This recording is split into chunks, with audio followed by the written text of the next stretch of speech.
भारत और इंग्लैंड के बीच T20 विश्व कप का सेमीफाइनल।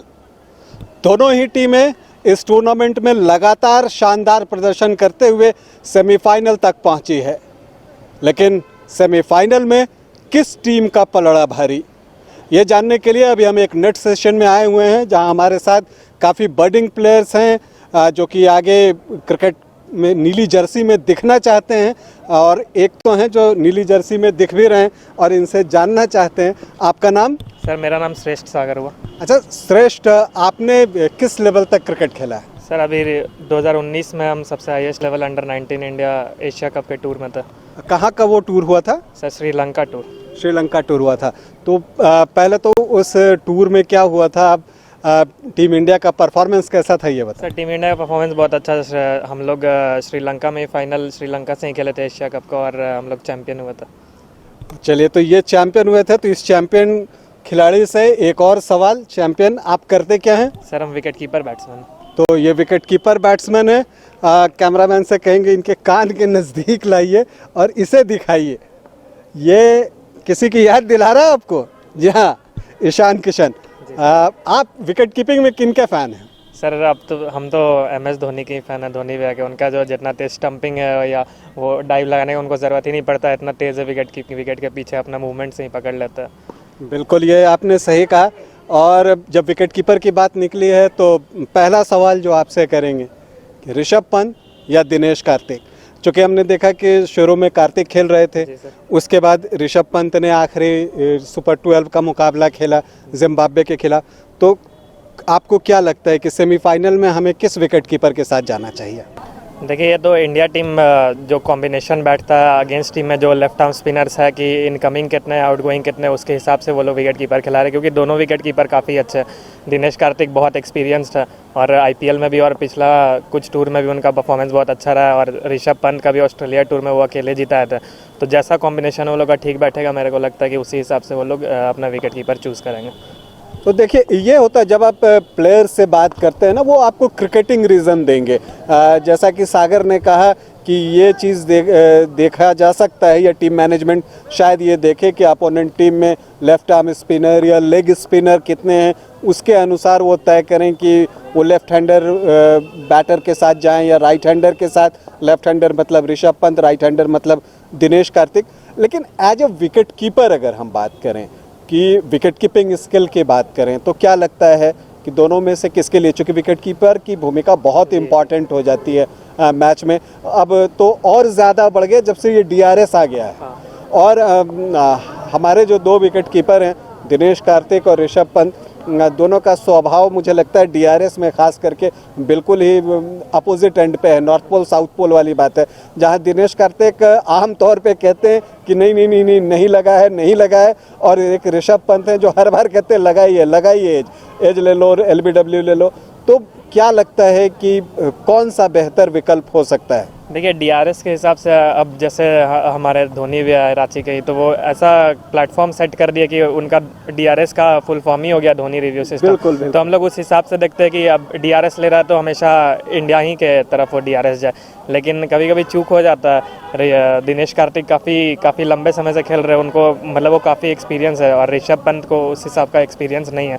तो ऐसा नहीं बोलेंगे कि ऋषभ पंत मतलब ख़राब DRS लेते हैं, वो भी काफ़ी अच्छा DRS ले चुके हैं, लेकिन अगर आप देखिएगा कंपैरिजन के हिसाब से तो दिनेश कार्तिक अभी ऊपर है उस चीज़ में। तो दिनेश कार्तिक, और ये DRS के लिहाज से इन्होंने बताया, विकेट कीपिंग स्किल की बात मैं जानता हूँ ये नहीं करेंगे। हमारे साथ एक और प्लेयर हैं, आपका नाम? सर सर्वेश सिंह। सर्वेश, आप क्या करते हैं? सर मैं all rounder, lefty batsman, right arm off spin. Lefty batter हैं और right arm off spin. Right arm off spinner हैं। जो भारत और इंग्लैंड के बीच जो मुकाबला हो रहा है, इससे पहले कि मैं ऑफ स्पिन पर आऊँ, आपसे पूछना चाहूँगा क्या लगता है किस टीम का पलड़ा आपको भारी दिख रहा है? सर इंग्लैंड ऑस्ट्रेलिया मैच चल रहा है, तो सर पलड़ा तो भाई दोनों टीमें अच्छी ही खेल रही है। इंग्लैंड ने वैसा परफॉर्म करके अभी सेमीफाइनल तक पहुँचा, इंडिया भी वैसे ही परफॉर्म किया है, तो आप कह नहीं सकते दोनों में से कौन बेटर है। तो आप यही कह सकते हो अच्छी मैच होगी, अब जो उस परसों के मैच में जो अच्छे करेंगे वो जीतेंगे। तो अगर हम ये बात अगर करें कि टीम कॉम्बिनेशन की बात करते हैं, हम भारतीय टीम पर ही बात करते हैं, आपको क्या लगता है प्लेइंग 11 के साथ जो कि लास्ट प्लेइंग 11 आपका हुआ जिम्बाब्वे के खिलाफ, उस विनिंग कॉम्बिनेशन के साथ छेड़छाड़ करने की ज़रूरत है। क्या चहल को लाना चाहिए, नहीं लाना चाहिए, ये सवाल उठ रहा है। चूँकि इंग्लैंड के खिलाफ चहल का परफॉर्मेंस अच्छा रहा है और लेग स्पिन करते हैं, लेकिन ये भी बात है कि जो इंग्लैंड के बैटर्स हैं और जो मॉडर्न डे क्रिकेट है, न सिर्फ इंग्लैंड के बैटर्स, हम के मॉडर्न डे क्रिकेट में रिवर्स स्वीप का एक प्रचलन आ गया है जो कि स्पिनर्स के लिए बड़ा चैलेंजिंग हो गया है उसके साथ डील करना। तो इन सब को देखते हुए अगर हम कहें, जो दो स्पिनर अभी खेल रहे हैं अश्विन और अक्षर, तो क्या इसमें बदलाव की ज़रूरत है या जो चल रहा है वो ठीक है? तो मेरे को नहीं लगता बदलाव की ज़रूरत है, जो चल रहा है भी अच्छा चल रहा है, क्योंकि एक कॉम्बिनेशन हो जाता है। जो स्टार्टिंग मैच से जो लोग टीम खिला रहे हैं उसमें बॉन्डिंग हो जाता है, तो वो चीज़ के प्लेयर लोग में ज़्यादा प्रभाव भी देता है। तो इसलिए वो क्या बोलते हैं, जो टीम पहले पाकिस्तान के साथ खेला था वो टीम ही बेस्ट है अभी। जो पाकिस्तान के साथ खेला था वो टीम बेस्ट है, तो वो टीम है। और विकेट कीपर पाकिस्तान वाले मैच में दिनेश कार्तिक थे। यस सर, तो वो कॉम्बिनेशन बना हुआ है ना इसलिए, वरना ऋषभ पंत भी वैसे ही सेम ही है, क्योंकि दोनों एग्रेसिव ही खेलते हैं आखिरी में, उस हिसाब से दोनों सेम ही है।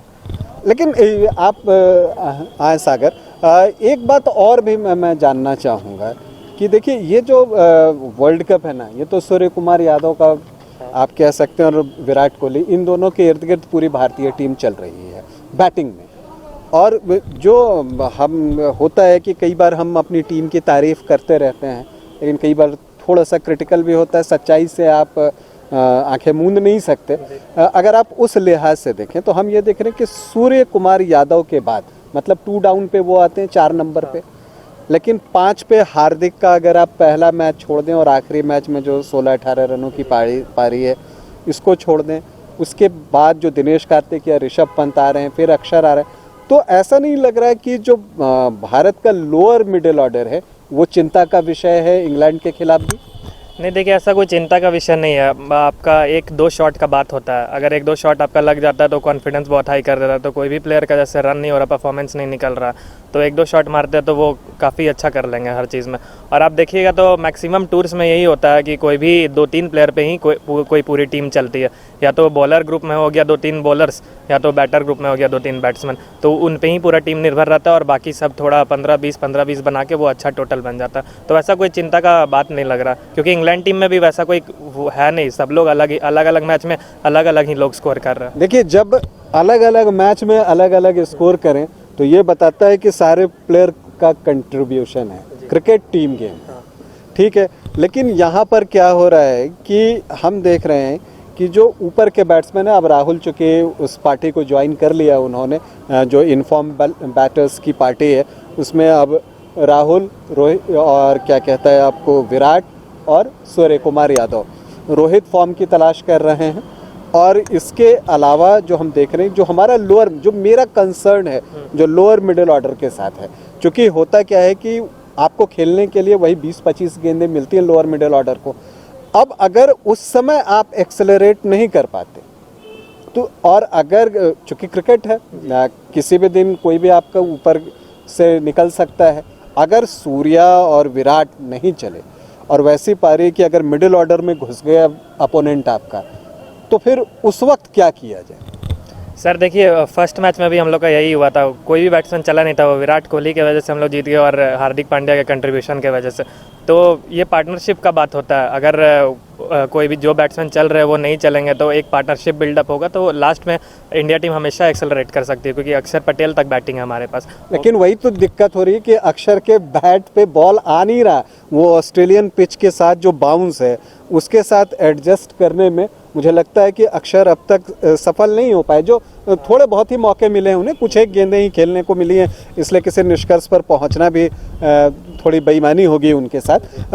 लेकिन वो हो दिनेश कार्तिक हो या ऋषभ पंत हो, हम देख रहे हैं कि अब वो बाउंस है या उस पिच की स्पीड है, या इस बार जो ऑस्ट्रेलिया में मैच हो रहा है वो थोड़ा अर्ली हो रहा है। जनरली जो टीमें वहाँ पर दौरा करती थी भारतीय टीम, तो वो दिसंबर से करती थी, ये पहले का मौसम है, तो इस तरह के मौसम में खेलने का एक्सपीरियंस भी नहीं है भारतीय टीम के पास वहाँ पर, जबकि आप इतने सालों से जा रहे हैं, बहुत सारे खिलाड़ी दोबारा ऑस्ट्रेलिया गए हैं।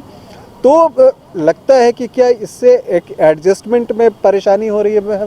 सर जब तक आप एज अ प्लेयर के आप पॉइंट ऑफ व्यू से देखेंगे तो जब तक आप मैच नहीं खेलेंगे और पिच के यूज टू आप नहीं होंगे तब तक आप कहीं पे भी खेलने वो आप तो एक रन लगे या नहीं लगे वो तो बात। क्या ऐसा लगता है कि अक्षर, कार्तिक या ऋषभ को इस तरह की परेशानी आ रही है? नो सर, मेरा कहने का मतलब है कि जब तक वो वहाँ पे बॉल खेले 10-15 बॉल जब तक नहीं खेलते उस पिच के यूज टू नहीं होते तो आते ही शॉट मारना बहुत मुश्किल है वहाँ पे। लेकिन जो T20 का क्रिकेट है उसमें लोअर डाउन दी ऑर्डर आप आ जाएं या जो लोअर मिडिल ऑर्डर की आप बात कर लें, आपको 10-15 गेंद तो एक बैटर को मिलना ही मुश्किल है, क्योंकि अगर 10-15 गेंद लोअर ऑर्डर में और लोअर मिडिल ऑर्डर के बैटर को मिला तो आप समझिए कि आपकी टीम मुश्किल में है। तो खेलना तो आपको उतने में ही है जो फिनिशर की भूमिका के लिए कहा जाता है। खैर, हम इससे आगे निकलते हैं, इंग्लैंड की टीम की बात करते हैं। वहाँ पर बेन स्टोक्स जैसा खिलाड़ी है, बटलर है, हेल्स हैं, ब्रुक्स हैं, मतलब उनकी जो बैटिंग डेप्थ है ना वो बहुत नीचे तक है। और आप जानते हैं कि टेस्ट क्रिकेट में वो बेस बॉल क्रिकेट का एक कॉन्सेप्ट लेकर आए कि हाँ भाई, और जो उनका जो लिमिटेड ओवर्स गेम भी जो वो खेलते हैं, चाहे वो ODI हो या T20 हो, वो चाहते हैं कि हम हर गेंद पर स्ट्रोक लेंगे। और शायद यही एक वजह है कि उनका जो बैटिंग डेप्थ होता है वो बहुत लंबा होता है, क्योंकि उन्हें भी पता है कि शॉट लेने जाएंगे तो आउट होंगे। तो उसके सामने भारतीय गेंदबाज को आप कहाँ देखते हैं? ये देखते हुए कि अगर हम बात करें तो भुवनेश्वर, अर्शदीप और शमी, ये तीनों कमाल की गेंदबाजी कर रहे हैं। सर देखिए, अब आप देखिएगा तो बैटिंग डेप्थ तो काफ़ी है इंग्लैंड में, और बेस बॉल क्रिकेट के पहले से ही उसमें जो जेसन रॉय और जॉनी बेयरस्टो आते थे वो लोग वैसा अपना गेम ही सेट कर दिए कि वैसा वहाँ पे मतलब क्या बोलते हैं वैसा कल्चर चला आ रहा है कि ओपनर जाना है और पहले बॉल से मारना है। हाँ, उसको वो लोग कंटिन्यू कर रहे हैं और काफ़ी डेप्थ है उनका। क्रिस वोक्स तक बैटिंग करते हैं, लेकिन आप देखिए तो वो लोग स्विंग में हमेशा फंसते हैं। तेज़ बॉल में उन्हें कोई दिक्कत नहीं होता है, बाउंस से दिक्कत नहीं होती, लेकिन स्विंग में हमेशा फंसते हैं। और हमारे पास अच्छे स्विंग बॉलर्स है जो शुरुआत करते हैं। अर्शदीप और भुवनेश्वर दोनों तरफ स्विंग करा रहे हैं। मोहम्मद शमी जो सीम कराता है, तो ऐसा नहीं है कि वो लोग के लिए भी बहुत ईजी रहेगा, डिफ़िकल्ट रहेगा। स्विंग जहाँ होता है खेलने को बहुत डिफ़िकल्ट होता है। तो ये बात बड़ा उत्साहवर्धक कही है सागर ने कि भाई स्विंग बॉल से परेशानी होती है। और जहाँ तक मैंने क्रिकेट देखी है और इतने सालों से फॉलो कर रहा हूँ, देख रहा हूँ, तो स्विंग बॉल से ऑलमोस्ट सारे बैटर्स को परेशानी होती है, चाहे वो कोई भी हो। जब गेंद हिलने लगती है हवा में ना, तो फिर खेलना आसान नहीं होता किसी के लिए भी। तो वो तो है, लेकिन उत्साहवर्धक मैंने इसलिए कहा क्योंकि जो इंडियन स्पिनर्स इस विश्व कप में उतने इम्प्रेसिव अब तक नहीं दिखे हैं, वो इंग्लैंड के अगेंस्ट जो है इम्प्रेसिव दिखेंगे, ऐसा लगता है। और ऐसा इसलिए लगता है क्योंकि हम सभी जानते हैं कि इंग्लैंड की टीम या जो सब कॉन्टिनेंट के बाहर की टीम होती है वो स्पिनर्स को उतने बेहतर ढंग से हैंडल नहीं कर पाती, और यही वजह है कि वो स्वीप और रिवर्स स्वीप पर ज़्यादा कंसंट्रेट करते हैं। तो अगर वो 3 बॉलर हों और स्पिनर उसमें इंक्लूड हो जाएं तो आप कह सकते हैं कि भारत की जो गेंदबाजी है वो बड़ी ही मजबूत हो जाएगी और उसके सामने रन बनाना इंग्लैंड के बैटर्स के लिए मुश्किल होगा। सर आप एक और बॉलर को भूल रहे हैं, हार्दिक पांड्या, जो कि उनके लिए ऑस्ट्रेलिया की पिच एकदम परफेक्ट होती है क्योंकि वो हार्ड हिट करते हैं। और वहाँ ऑस्ट्रेलिया में वही चाहता है सब कि हार्ड लेंथ ही बॉल आदमी डाले वहाँ से जो होता है या तो बाउंसी पिच होता है तो वो डिफ़िकल्ट होती है बैट्समैन को। और जैसे आखिरी टूर आप इंग्लैंड के देख सकते जो इंडिया के साथ हुई थी, उसमें स्विंग जब हो रही थी तो भुवनेश्वर कुमार ने काफ़ी अच्छा प्रदर्शन किया था। तो उस हिसाब से आप देखेंगे तो इंडिया की बॉलिंग काफ़ी अच्छी है इंग्लैंड के खिलाफ। तो होपफुली अब देखिए क्या होता है। तो बस हार्दिक की याद इन्होंने दिला दी। बस हार्दिक से मेरा अनुरोध इतना ही है कि अपनी बॉलिंग में आप प्रिडिक्टेबल मत होइए। ऐसा ना हो कि हर बार बैटर को पता हो कि आप हार्ड लेंथ पर ही बॉल को डालने जा रहे हैं, शॉर्ट गेंदें ही फेंकेंगे। उसमें थोड़ा सा वेरिएशन की कभी कभी ज़रूरत होती है, ऐसा मुझे लगता है। लेकिन अब आखिरी सवाल, भारत और इंग्लैंड किसका पलड़ा भारी? सागर सर ऑब्वियसली भारत, हम लोग भारतीय, हम लोग भारत का ही सपोर्ट करेंगे और भारत का पलड़ा भारी है। भारत का पलड़ा भारी है। आपको क्या लगता है सर? सेम सर, इंडिया ही जीतेगा। इंडिया ही जीतेगा। 2007 की कहानी इस बार दोहराई जाएगी। इतिहास जो है 2007 का धोनी की कप्तानी में, साउथ अफ्रीका था वो, ये ऑस्ट्रेलिया है। क्या लगता है सर? एकदम काफ़ी पलड़ा भारत का भारी है। हम तो ये भी चाहते हैं कि भारत बनाम पाकिस्तान फाइनल हो, क्योंकि पाकिस्तानी लोग जितना बोल रहे हैं, जितना ट्वीट कर रहे हैं, कुछ भी अनाप शनाप, तो वो लोग का मुँह भी बंद हो और भारत कंफर्म जीतेगा। क्या लगता है 2007 का इतिहास दोहराया जाएगा? यस सर, बिल्कुल दोहराया जाएगा और इंडिया पाकिस्तान होगा और इंडिया जीत के वर्ल्ड कप उठाएगा। तो देखिए ये जो हमारे लोग हैं और जो ये बर्डिंग प्लेयर्स हैं, इन्होंने क्रिकेटिंग सेंस में बातें की। उम्मीद है आपको पसंद आई होंगी। तो फिलहाल आपको ये बता दूं कि भारत और इंग्लैंड के बीच जो सेमीफाइनल होना है उस पर सभी की निगाहें टिकी हैं। और जो भी लोग ज़्यादातर मिल रहे हैं नेचुरली इंडियंस हैं, तो वो चाहते ही हैं कि टीम इंडिया जीते। उनको लगता भी है कि भारतीय टीम जीतेगी। और अगर इसका आप आकलन करें तो भारतीय टीम का पलड़ा थोड़ा भारी दिखता भी है, लेकिन ये बात तय है कि मुकाबला बहुत रोचक होगा। अभी के लिए इतना ही, इजाज़त दें, नमस्कार।